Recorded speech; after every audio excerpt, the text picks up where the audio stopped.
Imagine sending your daughter to the weekend market for her birthday and finding her cornered, crying, surrounded by 6 strangers screaming that she's an unchristian child. That's what my ex-mother-in-law did to my girls. But here's the thing, her church has one ironclad rule. They hate cheaters. And when I was done exposing her family's secrets, she was shunned so badly she'll never set foot in that church again. If you've ever wished you could serve cold, delicious justice to someone who thought they were untouchable, make sure to hit that like button and subscribe, because this is one of the most satisfying revenge stories you'll hear all week. My name's Anna. I'm 46, a mother of 2 incredible teenage daughters, 17 and 15. And until recently, my life was a balancing act between grief, betrayal, and flat-out survival. Last year, my ex-husband died suddenly in an accident. You'd think that would be the worst part, but no. He left behind 2 sons, with his mistress. That's how my daughters discovered he'd been cheating. They were the ones who found out first, and to this day, they still carry that trauma. And when both my ex and his affair partner died, guess who swooped in? My ex-in-laws, my former mother-in-law 80 and father-in-law 78. Instead of comforting my daughters, they went on the attack. They demanded custody of my girls. They demanded to live in my house. And when I said no, the games began. Fast forward to just a few weeks ago. My youngest had a birthday coming up. Instead of a big party that day, I gave her a budget and turned her loose at the weekend market. Fresh produce, chocolates, the works. It was supposed to be special. But after an hour, I noticed she hadn't come back. Then my phone rang. Her voice was trembling. She was crying. "Mom, there are these women. They won't let me go." My heart dropped. I sprinted through that market with my oldest by my side. And there they were, 6 older women standing in a circle around my youngest.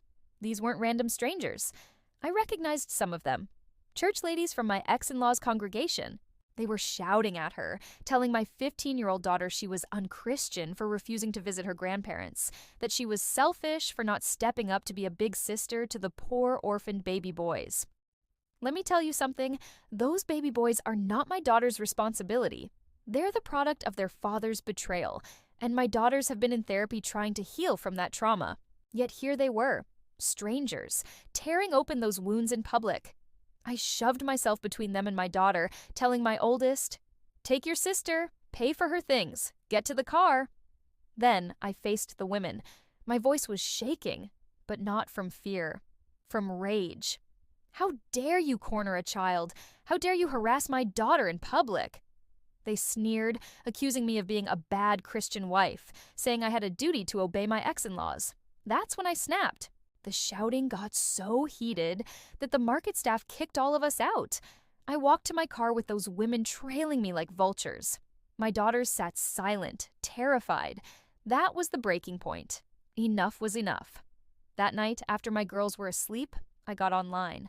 A friend from that same church filled me in. My ex-mother-in-law had posted a massive sob story in the church's Facebook group. She claimed my daughters and I were leaving them homeless and penniless.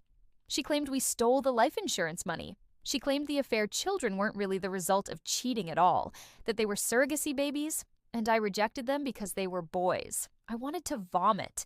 Not only were they painting me as a monster, but they were dragging my daughters through the mud. But here's the twist. This church is strict about one thing above all else: cheating. It's the ultimate sin in their eyes. And I had mountains of proof. I was mid-divorce when my ex died, which meant I'd already gathered evidence.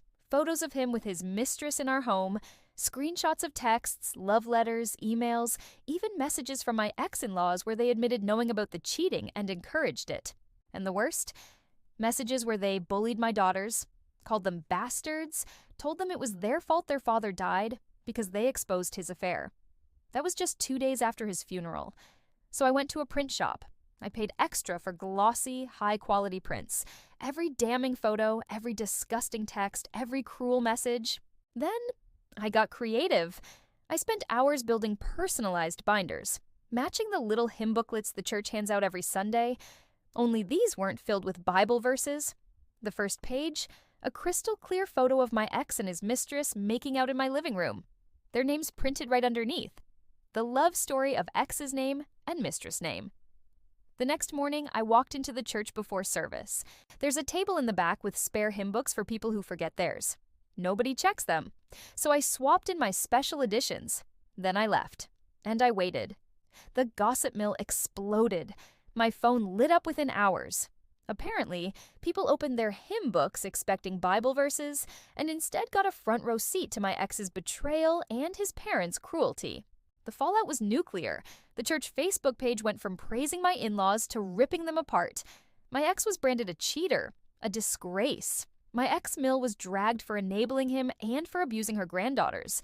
Even the pastor had to step in to censor some of the language because church members were calling them things I can't even repeat here. The best part? My daughters started receiving apology letters from people in that church. Some even invited us back, offering support. And my ex-in-laws? They were humiliated, completely shunned. They stopped going to church altogether. My ex-mill posted a pity rant on her Facebook wall about how no one cares for the elderly anymore, and how her great son would have taken care of them if he were alive. Yeah, sure.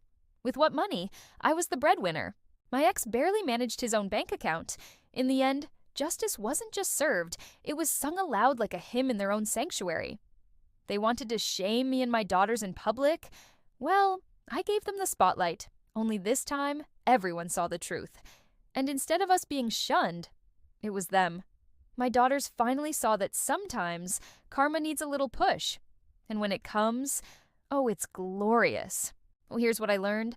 When someone tries to control the narrative, the best revenge is showing the truth. Lies can only last so long, but receipts are forever. If this story gave you chills, smash that like button.